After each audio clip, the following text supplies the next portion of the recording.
If you follow my advice to eat a lot of greens daily, and you should, just make sure to vary the types of greens to avoid getting too many oxalates. Watch the video for details.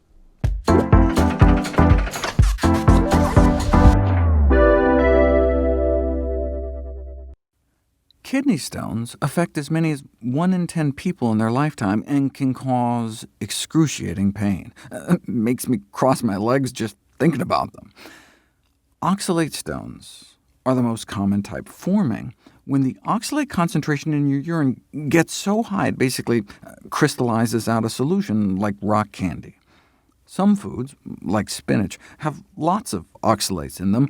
Should we try to reduce our intake of oxalates to lower our risk? It turns out that people who do get stones don't seem to eat any more oxalates on average than people who don't get stones. It may be less what you eat and more what you absorb. People who are predisposed to kidney stones just appear to be born with a higher intestinal oxalate absorption. Their guts just really suck it up. So-called superabsorbers assimilate up to 50% more oxalate than non-stone formers.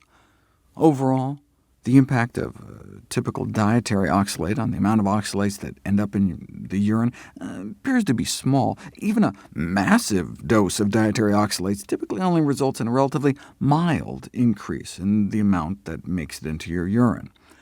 A 25-fold increase in oxalate consumption doesn't even double the concentration of oxalates flowing through your kidneys. So it's really more determined by genetics than diet. But still, until you get your first stone, how do you know if you're a superabsorber or not? Is it safer to just generally avoid higher oxalate fruits and veggies? People who eat more fruits and vegetables may actually tend to get fewer kidney stones. When researchers put it to the test and removed produce from people's diets, their kidney stone risk instead went up.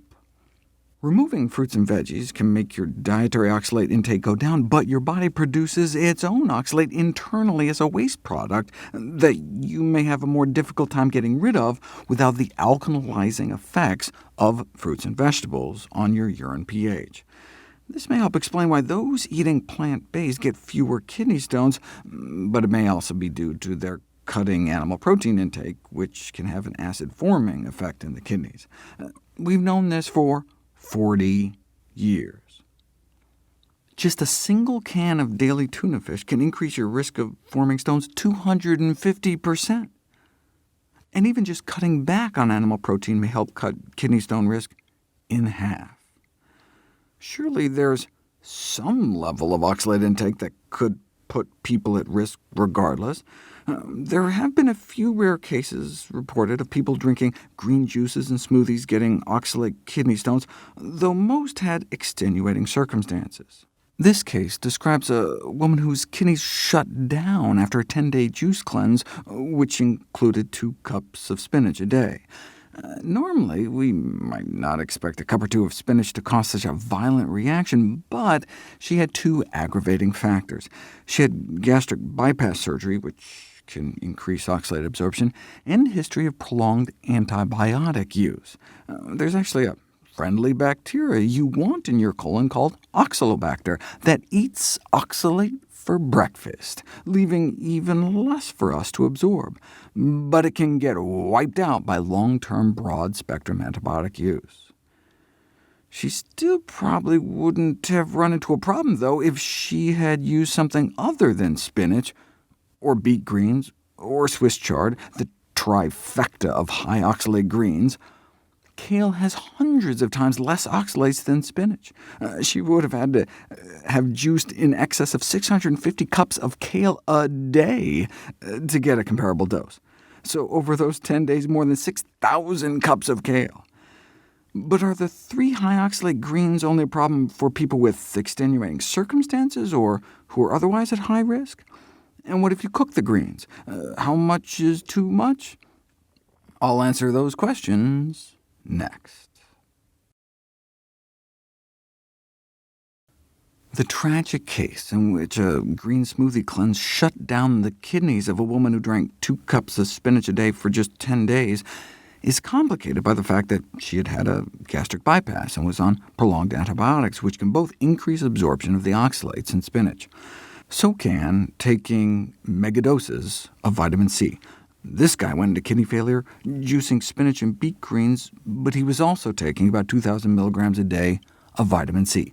Vitamin C is metabolized into oxalate inside the body, and likely played a role in his oxalate overload. In both cases, their juicing alone was giving them more than 1,200 milligrams of oxalate a day, which is easy with spinach, just 2 cups a day, but practically impossible with most other greens, like kale, requiring more than 600 cups a day. There is one case of apparent dietary oxalate overload-induced kidney failure uncomplicated by surgery, antibiotics, or vitamin C. A man who had lost about 80 pounds eating a diet of greens, berries, and nuts, which evidently included spinach 6 times a day. Tragically, his kidney function never recovered. Remember that study purporting to show a massive load of dietary oxalate didn't have much of an effect on urine levels? That study went up to 250 milligrams of oxalates a day. That is massive if you were talking about most greens. That would be 25 cups of collard greens, 60 cups of mustard greens, 125 cups of kale, or 250 cups of bok choy at a time. But that's less than 1/2 cup of spinach. Spinach really is an outlier. Even though there's small amounts of oxalates found throughout the food supply, spinach alone may account for 40% of oxalate intake in the United States. The Harvard cohorts found that men and older women who ate spinach 8 or more times a month had about a 30% higher risk of developing kidney stones. What if you cook it? Oxalates are water-soluble, so, for example, blanching collard greens can reduce oxalate levels by up to 1/3, so those 25 cups at a time can then be 33. For low oxalate greens, it doesn't matter, cooked or not, since they're so low regardless. Steaming spinach reduces oxalate levels 30%, and boiling cuts oxalate levels more than half. Boil the 3 high oxalate greens, spinach, beet greens, and Swiss chard, and 60% of the oxalates are leached into the cooking water. They start out so high, though, even cooked would contain hundreds of times more than low oxalate greens like kale. For high oxalate greens, it doesn't matter, cooked or not, since they're so high regardless. The bottom line is that anyone with a history of kidney stones, otherwise at high risk, or who eats cups a day, should probably avoid the big 3. This is especially important for those who juice or blend their greens, as oxalates appear to be absorbed more rapidly in liquid than solid form. Another reason to give preference to low oxalate greens is that they are less stingy with their calcium. While less than 1/3 of the calcium in milks may be bioavailable, whether from a cow or a plant, most of the calcium in low oxalate vegetables is absorbed. The calcium bioavailability in some greens is twice that of milk, but the oxalates in spinach, chard, and beet greens bind to the calcium, preventing the absorption. Other high oxalate foods that have been associated with kidney problems at high enough doses include chaga mushroom powder, 4 to 5 teaspoons a day, and you could end up on dialysis. 4 cups a day of rhubarb is also not a good idea. More than a cup a day of almonds or cashews. And then star fruit, which I did a video in the past about. A single dose of about 1.25 cups star fruit juice, or just 4 to 6 fruit. Excessive tea consumption can be a problem, especially instant tea, which boosts urine oxalate nearly 4 times higher than brewed tea. 2 cases of kidney damage have been reported, both of which were attributed to drinking a gallon of iced tea a day. Tea, like spinach, is super healthy, just don't overdo it.